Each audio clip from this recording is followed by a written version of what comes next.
So can I say that when the selling or when we saw a real selling stampede in some of the consumer tech and fintech stocks, as a fund house, you did not participate in them. You've not bought any of the new tech companies.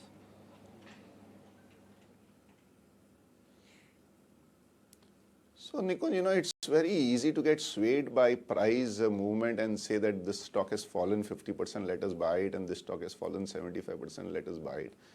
But as I said, we are looking at investing as if we are becoming partner in the businesses, and therefore our horizon is 3 to 4 years. So there are three basic rules which we follow. One, the company has to be profitable. Second is there has to be visible profit growth, maybe doubling of profit at least in 4 to 5 years. And the third is, what we pay today should be more than repaid to us by way of future profitability. I think most of them still don't fulfill these three criteria. And therefore, at least for us, just because a stock has fallen, do we buy it? I don't think that is what we follow. Where do you see this combination working, where you are conscious of profitability, where you think the profit in 3 to 5 years should at least double, that's a threshold, and they should give you a decent entry point? Where do you think this combination is at play for you?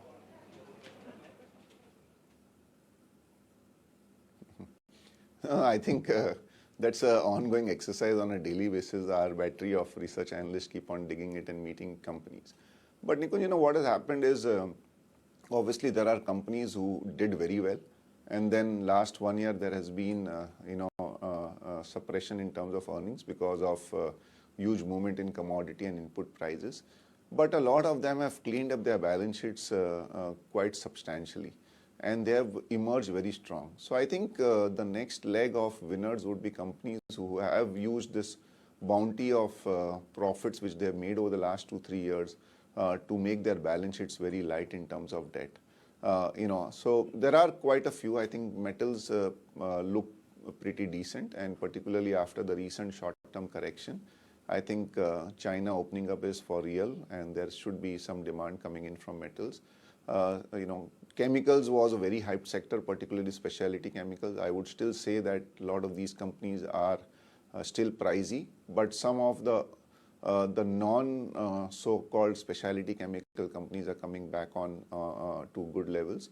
Same is the case with pharma. I think underperformed big time, but a few pharma companies have started looking pretty decent. And the mid-cap IT pack, maybe, if you have a small correction further from here, they would start to look pretty exciting.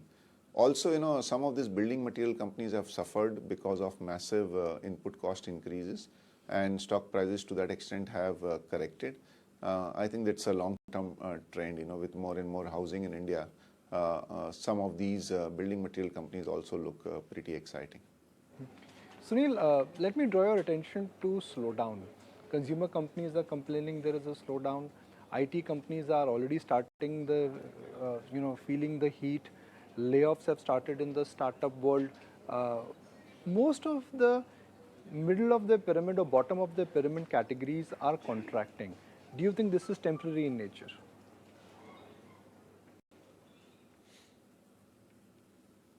No, you are right. I think this whole talk about the K recovery has been for real, at least in the last 1-2 years. So, the upper end have been spending like crazy. We don't have rooms in hotels.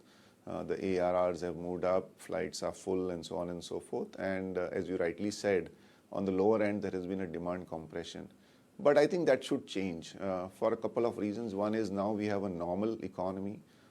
So at the lower strata of the society, I think there are no further job losses. In fact, there is an improvement in job opportunities. Construction is picking up pace. It's a big employer, at the lower level. As I mentioned earlier, farm income should pick up quite nicely once this winter crop is harvested, because both the produce as well as prices are at record highs, and that should do well. And in the run-up to the election, normally, you have the economy picking up pace, and there is a multiplier effect which impacts the lower strata of the society much more. So I would be more constructive over the next 6-12 months that the slowdown in demand, particularly at the lower level, should start to equalize. Already when we speak to companies, I think steel, cement, we are seeing good demand. That is an indication that the capex as well as the infrastructure side is picking up pace. Government's allocation for this year is at a record 10 lakh crore as far as infrastructure is concerned. And that again has a multiplier effect of at least 4-5x of what the government spends. So we would be constructive. I think things would start to fall in place.